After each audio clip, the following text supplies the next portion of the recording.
So hi! Welcome and welcome back to my YouTube channel, and for today's tutorial, ituturo ko sa inyo kung paano nga ba magpalit ng display name sa ating Roblox account.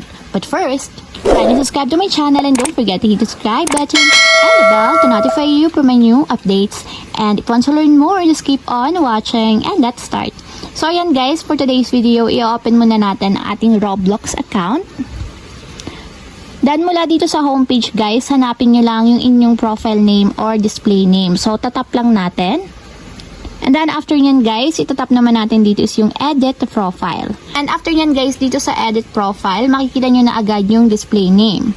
So ang display name kasi guys is ito yung lumalabas na public name natin na makikita sa atin sa Roblox. Ang username kasi ito yung pinakang profile name natin. So para mabago guys is itatap lang natin yung pencil button dito sa side. And pwede nyo nang palitan yung gusto nyong ipalit. So for example is ito yung ipapalit ko. So ayun guys, ito yung pinalit ko. Then kapag okay na, nakapaglagay na kayo ng display name na gusto nyong ipalit, itap na natin yung save.